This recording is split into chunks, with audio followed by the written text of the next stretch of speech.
You worked so hard for the bigger boat, the 38-footer, the 40-footer, the one you thought would carry you into retirement. But 3 years in, you notice something. Docking takes more energy, preparing takes longer, and you start choosing calmer days instead of more days. That's the part nobody talks about. Somewhere around 60, the goal shifts. It's no longer about owning the biggest boat you can handle. It's about owning the one you'll actually use. And for many experienced sailors, that realization lands around 30 feet. Here are 10 reasons why going smaller gives you more sailing back. In fact, some end up sailing more days a year on a smaller boat than they ever did on their biggest one. First of all, many sailors eventually recognize something comfortable.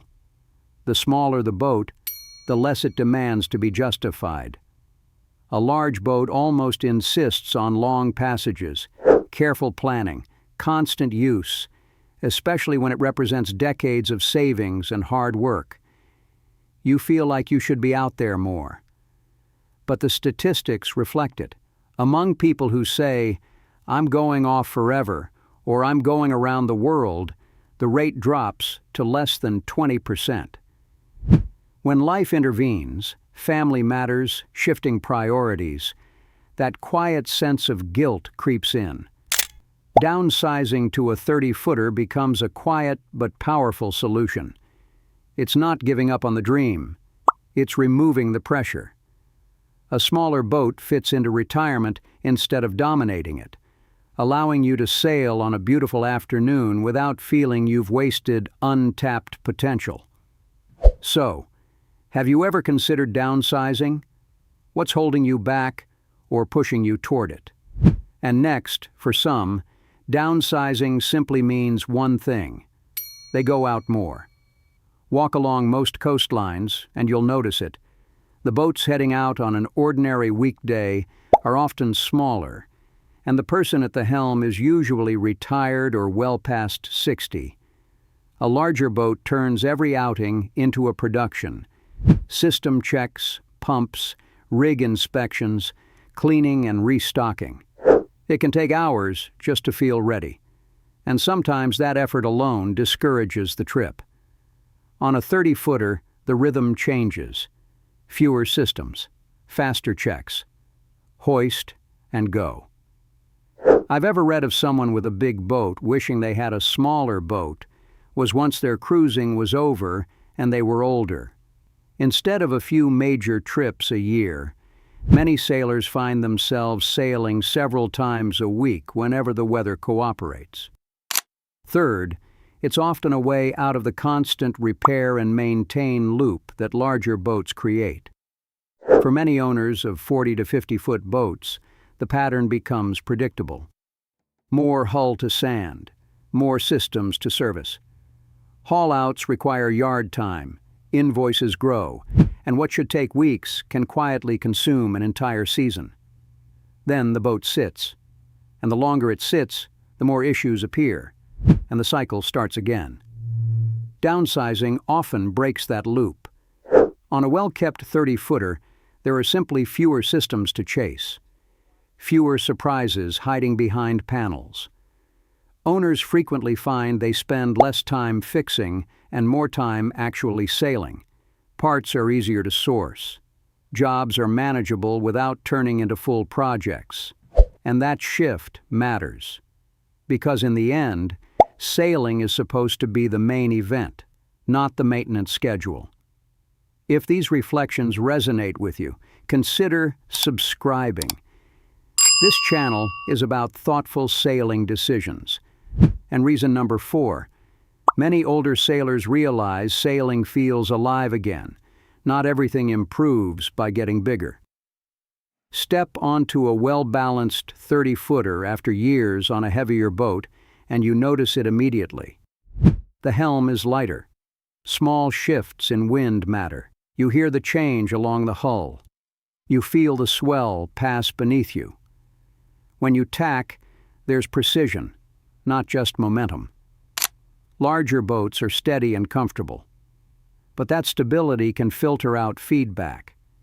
You end up managing mass and systems more than working with trim and balance. One owner shared, "I have missed how connected you feel to the water on a small boat. On a smaller boat, you're engaged. Sailing becomes more of a quiet conversation between you, the boat, and the water. If you're considering something under 30 feet, there's a detailed guide on standout options, practical, well-balanced, and ideal for coastal cruising. You'll see it right here." All right, look at reason number 5. You can start learning again. After years on a large, complex cruiser, handling becomes familiar. Systems are understood, routines are established. There's comfort in that, but sometimes very little surprise. For some experienced sailors, the challenge slowly fades. The boat no longer asks new questions. Downsizing can quietly reset that. A smaller boat has its own quirks. Different balance, different motion. Simpler systems that rely more on seamanship than automation. You trim more carefully. You plan more deliberately. You pay attention again. For many sailors in their 60s, that renewed sense of learning, of sharpening skill instead of repeating routine, is deeply energizing. Sometimes retirement means choosing a boat that asks a little more of you, in the best way. Reason number 6 is simple. A smaller boat makes single-handing easier, by choice, not by necessity. For many sailors over 60, downsizing isn't about weakness. They're healthy and experienced. They just don't want to rely on the crew every time they leave the dock. Sometimes it's as simple as, "Today, I want to sail alone." On a larger boat, everything takes more effort. Heavier sails, more demanding docking, bigger gear. You can manage it, but it costs energy. On a 20 to 30 footer, things feel naturally manageable. Most controls are within reach. From casting off to tying up, you can handle it yourself and still come home with enough energy to enjoy dinner comfortably. Downsizing, for many in the sailing community, is a proactive choice. It reduces unnecessary effort and preserves energy for what matters. The joy of sailing, not wrestling with the boat. 7. The smaller boat now matches your cruising rhythm. Your cruising style has changed, even if you haven't said it out loud. There was a time when long offshore passages made sense. Full tanks, extra water, backup systems for everything. The boat had to carry sailor's world. But later in life, the rhythm often shifts. Some are not chasing ocean miles. They're choosing good weather windows, short coastal hops, and a few quiet days in one harbor before moving on. More port-to-port cruising, where shelter is never too far away. And when that becomes your reality, the need for a 45-foot floating apartment fades. You may not need massive tankage or offshore redundancy. A well-designed 30-footer stops feeling like a compromise and starts feeling like the right fit. It's that you don't need to, at least not now. The next practical reason to downsize is straightforward: mobility. A smaller boat is easier to store, move, and sometimes trailer. Marina slips a charge by the foot. A 40-plus footer can cost $6,000 or more per year, plus storage and haul-out fees. Those expenses continue whether you sail or not. With a trailerable boat, some owners store it at home and eliminate those fixed payments. As one sailor said, "I still go sailing when it's warm, but in the winter and when I'm not sailing, she sits back there and costs me nothing. When unemployed, that marina payment doesn't haunt me." Beyond savings, mobility adds freedom. Summer on northern lakes, winter in Florida or the Bahamas, without committing to long offshore passages. For many retirees, downsizing protects a fixed budget while expanding where and how they sail. So, do you think mobility and lower fixed costs really change how often you sail? Or is marina life still part of the dream for you? Number 9 is rooted in a choice you made when life looked very different, before the quiet shift of the empty nester stage. Larger boats once made perfect sense: kids on board, extra cabins, space for family dinners. The boat was a floating home, but time moves on. Children grow up. They build lives of their own, and slowly, the extra space that once felt essential begins to feel unused.